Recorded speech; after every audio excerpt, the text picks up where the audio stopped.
Hello student, आज हम सुप्रभातम संस्कृत पाठमाला का पाठ 3 पढ़ने जा रहे हैं। पाठ का नाम है सर्वनाम परिचय, यानी कि सर्वनाम की पहचान। सर्वनाम क्या होते हैं? सर्वनाम क्या होते हैं यानी कि जो सभी का नाम जो संज्ञा के स्थान पर प्रयोग किए जाते हैं उन्हें हम सर्वनाम कहते हैं। अब देखिए कि संस्कृत में बहुत ऐसे कुछ महत्वपूर्ण बिंदु होते हैं जो पीछे मतलब चैप्टर में आते जाते हैं, दोबारा से भी आते हैं। तो जैसे स्मरणीय बिंदु है उसे हमें याद रख लेना चाहिए कि वो क्यों इतना जरूरी है। देखिए कि मैं के बाद यदि व्यंजन से शुरू होने वाला शब्द हो तो मैं का अनुस्वार हो जाता है। अनुस्वार यानी कि जो मैं होता है उसका अनुस्वार यानी कि ऊपर बिंदु लग जाता है, जिसको हम अनुस्वार बोलते हैं। जैसे सह बालकम पश्यति। अब देखिए इसमें यहाँ पर कि सह बालकम पश्यति ही, सह है बालकम, बालकम के ऊपर वो अनुस्वार है, वहां पर मैं नहीं है। यहाँ बालक शब्द में मैं का प्रयोग न होकर अनुस्वार का प्रयोग हुआ है।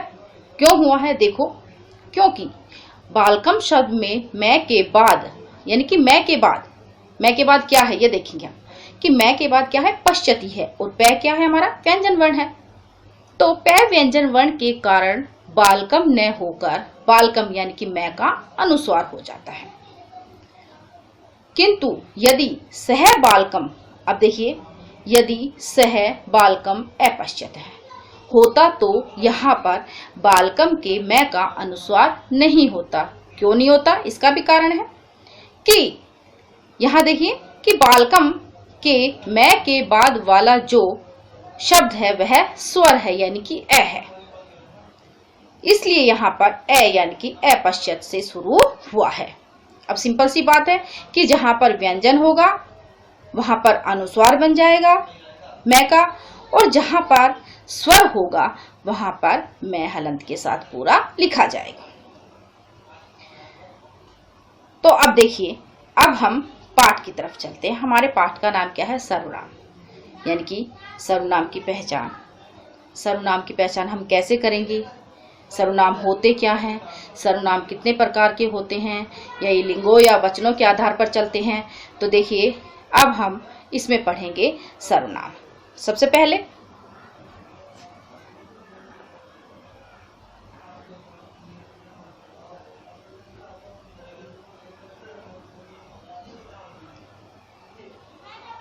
देखिए, सबसे पहले सर्वनाम की परिभाषा पढ़ते हैं हम।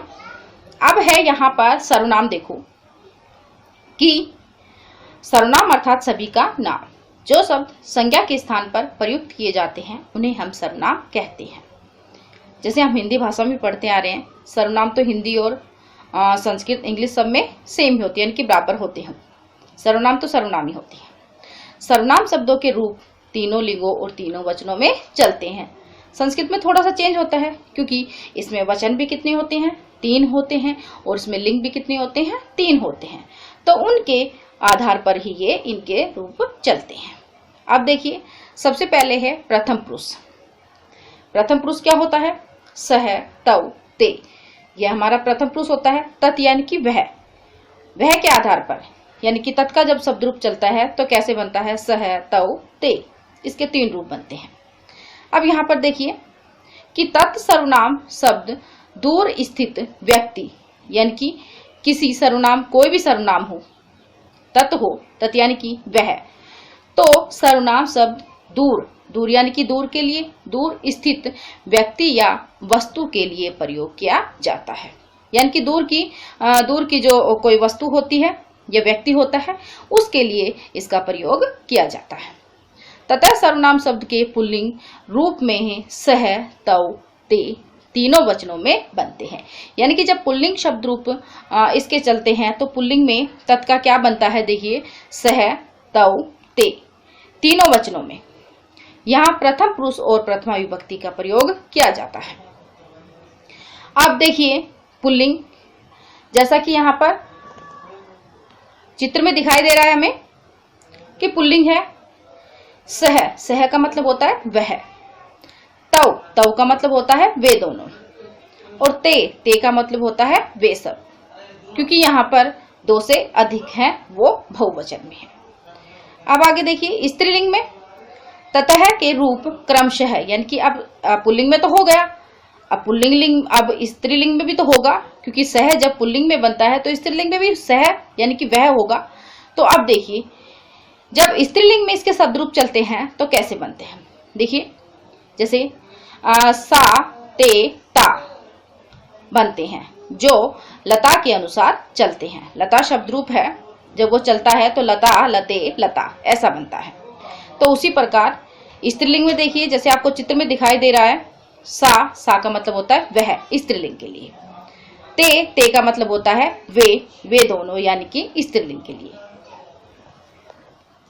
उसके बाद है तह यानी कि ता का मतलब होता है वे सब यानी कि अनेक। अब देखिए ता यानी कि यहाँ पर विसर्ग लगा हुआ है, इसका मतलब है अनेक यानी कि वे सब।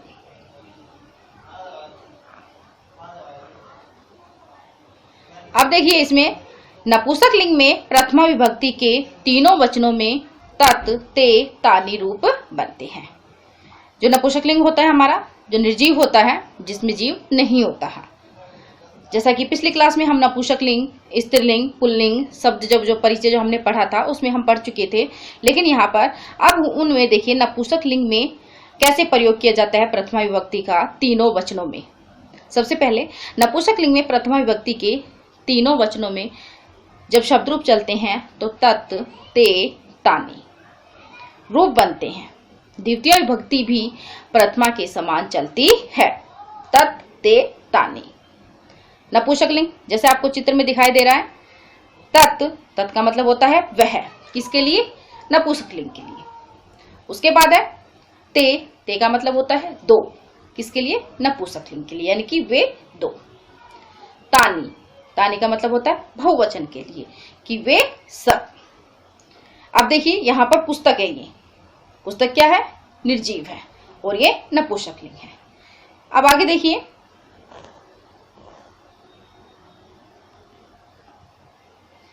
कि एतत् का मतलब होता है यह, एतत् का मतलब यह। अब देखिए यह किसके लिए, कहाँ, कब, कैसे प्रयोग करते हैं। निकट का मतलब होता है पास, स्थित व्यक्ति या वस्तु के लिए, यानी कोई पास में हमारे कोई वस्तु है या व्यक्ति है, उसके लिए एतत् सर्वनाम शब्द का प्रयोग किया जाता है। एतत् का मतलब होता है यह। अब देखिए इसके शब्द रूप प्रथमा विभक्ति में कैसे चलते हैं, देखिए चित्र के द्वारा बताए गए हैं। जैसा कि प्रथमा पुल्लिंग यानी कि विभक्ति पुल्लिंग में एस है, यह, एतौ, ये दोनों, एतेः, ये सब, इस प्रकार इसके रूप बनते हैं जैसा कि चित्र में दिखाई दिया गया है। चित्र में देखिए पुल्लिंग में एस है यानी कि यह, यानी कि कोई पास की वस्तु के लिए या व्यक्ति के लिए, ऐसे यानी कि यह, एतौ यानी कि वे दोनों और एते यानी कि ये सब। अब यहाँ पर एक वचन, द्विवचन और बहुवचन, एस है, यह, एतौ, ये दोनों, एते हैं, ये सब। अगला है स्त्रीलिंग। अब स्त्रीलिंग में कैसे बनते हैं, स्त्रीलिंग में एतत् प्रथमा विभक्ति के तीनों वचनों में ऐसा, एते, एतः रूप बनते हैं। कि ऐसा का मतलब होता है यह स्त्रीलिंग के लिए, एतेः ये दोनों स्त्रीलिंग के लिए और एतः ये सब अनेक स्त्रियों के लिए यानी कि बहुवचन के लिए। अब है एतत्, एते, एतानि, एतत्, एते, एतानि। देखिए कि नपुंसक लिंग प्रथम विभक्ति के रूप हैं। प्रथम विभक्ति के रूप नपुंसक लिंग में कैसे बनते हैं, एतत्, एते, एतानि विभक्ति के रूप हैं। द्वितीय विभक्ति में यही रूप बनते हैं, यानी कि प्रथमा और द्वितीय नपुंसक लिंग में सेम रहती है। जो प्रथमा में रहती है वही द्वितीय में उसके शब्द रूप चलते हैं। अब देखिए यहाँ पर चित्र में आपको पुष्प यानी कि फूल दिखाई दिए हैं, ये नपुंसक लिंग है। देखिए कि एतत् यह, एते, ये दोनों, एतानी, ये सब। स्मरणीय बिंदु, याद रखने योग्य बिंदु, क्योंकि बहुत जरूरी होता है इन बिंदुओं को याद रखना। इससे हमें संस्कृत पढ़ने में, सीखने में बहुत सहायता मिलती है। तो इसलिए इन चीजों को हमें बहुत, इन बिंदुओं का हमें बहुत ध्यान रखना जरूरी है, यानी कि इन बिंदुओं को हमें याद रखना चाहिए। अब देखिए स्मरणीय बिंदु, तत् यानी कि सर्वनाम शब्द दूर के लिए तथा एतत् पास स्थित व्यक्ति या वस्तु के लिए प्रयुक्त होता है। जो तत् जो सर्वनाम शब्द है वो दूर के लिए, और एतत् यानी कि पास के लिए, स्थित कोई भी व्यक्ति हो, कोई भी वस्तु हो, उसके लिए इसका प्रयोग किया जाता है। जैसे अस्मत् और युष्मद् सर्वनाम शब्दों के रूप तीनों लिंगों में एक समान ही चलते हैं। अस्मद् और युष्मद् ये सर्वनाम शब्द के ही रूप हैं। इसके जो शब्द रूप होते हैं वो तीनों लिंगों में एक समान चलते हैं। अब देखिए अन्य सर्वनाम शब्द, क्योंकि बहुत सारे सर्वनाम शब्द होते हैं। किम, किम का मतलब होता है क्या या कौन। किम को हम कौन भी कह सकते हैं और क्या भी कह सकते हैं।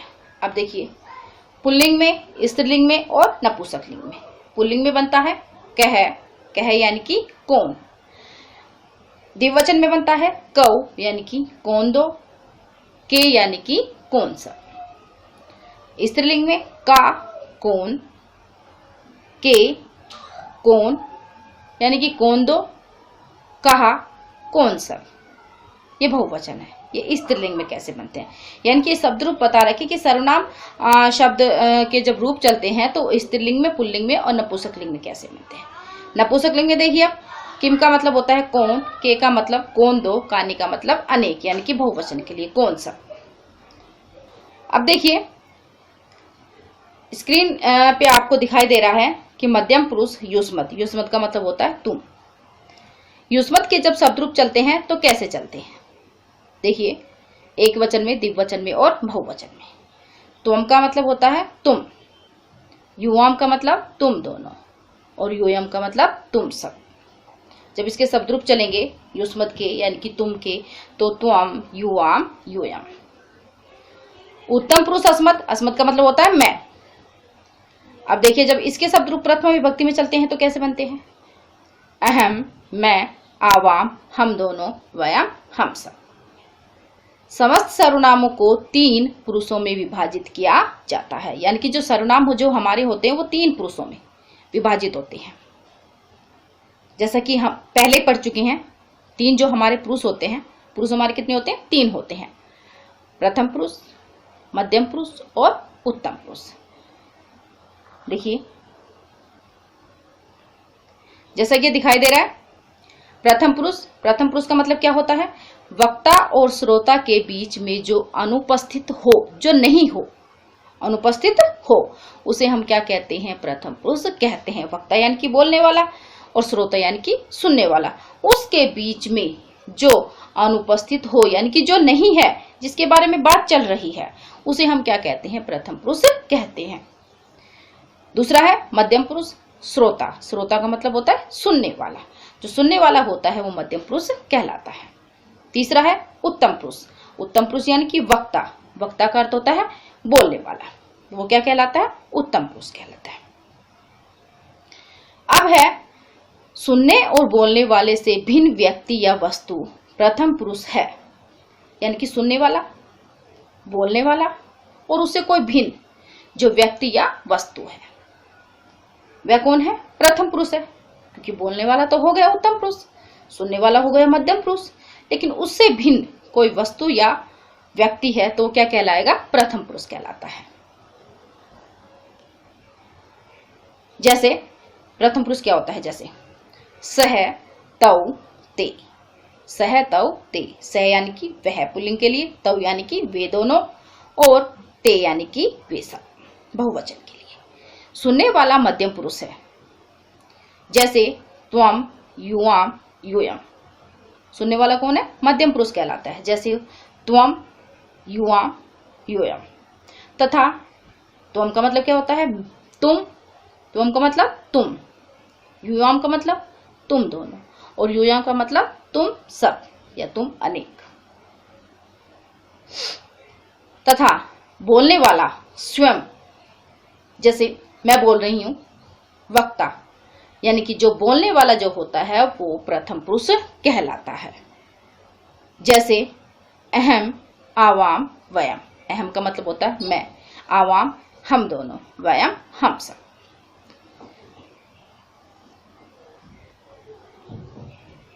संज्ञा के साथ सर्वनाम का प्रयोग। अब देखिए संज्ञा के साथ सर्वनाम का प्रयोग कैसे किया जाता है। अब ये देखिए आपको चित्र दिखाई दे रहे हैं। चित्र में आपको तोते, तोते यानी कि शुकह, संस्कृत में सुकह बोलते हैं इनको, शुकह। देखिए सह कह, एक वचन में देखो सबसे पहले सह कह यानी कि वह कौन है, सह कह वह कौन है, एसह, एसह यानी कि यह, सुकह यानी कि तोता है। अब इसमें संज्ञा का भी प्रयोग है और इसमें सर्वनाम का भी प्रयोग है। कि सह कह कि वह कौन है, अब उसके स्थान पर नाम भी तो दे रखा है कि एसह सुकह यानी कि यह तोता है। तो क्या हो गया यहाँ पर संज्ञा के साथ सर्वनाम का प्रयोग। अयम सुकह, अयम यानी कि यह तोता है। अब देखिए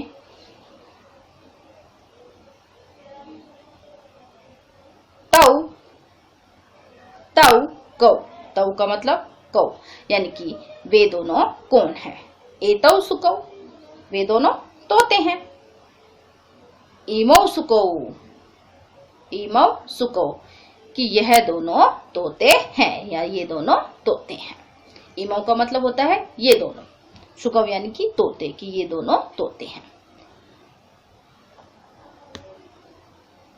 ते केहे, ते वे के कौन, बहुवचन है यहाँ पर, कि ते वे सब कौन हैं। एते है सुकहा, एते यानी कि ये सब तोते हैं। इमे सुकहा कि ये सब तोते हैं। अब एते, एतौ, एसह, एसह, एतौ, एते यानी कि ये क्या है, संज्ञा के स्थान पर सर्वनाम प्रयोग हुए हैं। लेकिन ये कहाँ पर प्रयोग होते हैं इनका, पास या दूर की वस्तु या व्यक्ति बताने के लिए। अब देखिए एसह, एतौ, एते हैं यानी कि पास की, पास कोई वस्तु या व्यक्ति, उसके लिए एसह, एतौ, एते का प्रयोग किया जाता है, यानी कि उस सर्वनाम का प्रयोग किया जाता है। अब है इसमें देखिए एसह शुकह कि यह तोता, इसमें एसह पुल्लिंग प्रथमा विभक्ति का सर्वनाम पद है, यानी कि पुल्लिंग है और प्रथमा विभक्ति का सर्वनाम है, ये सर्वनाम पद है। तथा शुकह उसी विभक्ति का संज्ञा पद है, उसी विभक्ति का संज्ञा पद है। संज्ञा यानी कि नाम भी दे रखा है यहाँ पर, और सर्वनाम भी, यानी कि दोनों का कैसे प्रयोग किया गया है। इसी प्रकार संज्ञा के साथ सर्वनाम शब्दों का प्रयोग होता है। अन्य उदाहरण भी इसी प्रकार दर्शाए गए हैं। देखिए अन्य उदाहरण है जैसे कि सा का मतलब होता है वह, स्त्रीलिंग के लिए। सा का वह कौन है, का मतलब कौन, स्त्रीलिंग के लिए कि वह कौन है। ऐसा गाय कहा, ऐसा यानी कि वह गायिका है, गायिका यानी गाने वाली है। वह ऐसा गाय कहा, यह गायिका है। इयम गायिका, यह गायिका है। इयम का मतलब होता है यह, स्त्रीलिंग के लिए। अयम का मतलब होता है यह, पुल्लिंग के लिए। और ऐसा का मतलब होता है यह, पास की वस्तु या व्यक्ति के लिए जहां प्रयोग किया जाता है। ऐसा गायिका, यह गायिका है। इयम गायिका, यह गायिका है।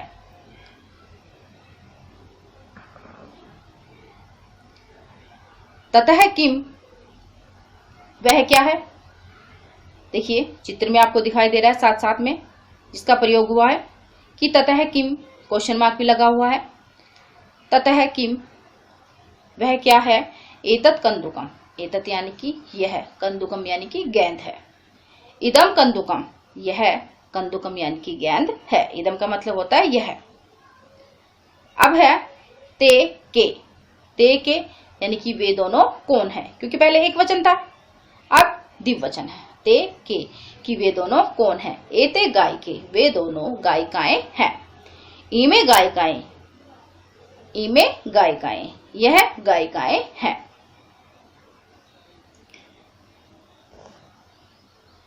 ते के वे दो क्या है, दो है, वहां पर दो गेंद है।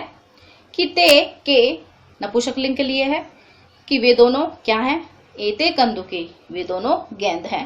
इमे कंदुके यह दोनों गेंद हैं। अब देखिए, एक वचन हो गया, द्विवचन हो गया, अब है बहुवचन। बहुवचन में देखिए, ता कहा, यह स्त्रीलिंग है, लड़कियां दिखाई दे रही है इसमें चित्र में।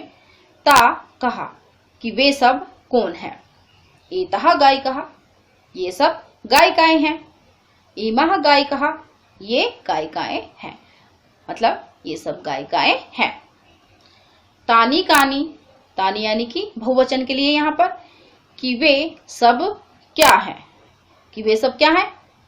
एतानी कंदुकानी ये सब गेंद है। ईमानी कंदुकानी ये सब गेंदे हैं, यानी कि ये सब गेंद है।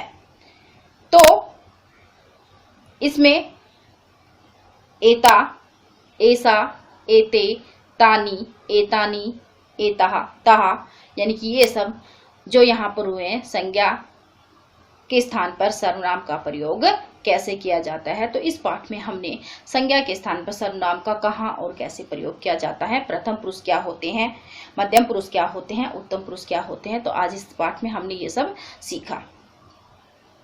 अगर आपने इस चैनल को सब्सक्राइब नहीं किया है तो इसको सब्सक्राइब कीजिए। अगर आपको ये वीडियो पसंद आए तो इस पर लाइक या कमेंट्स दीजिए। धन्यवाद।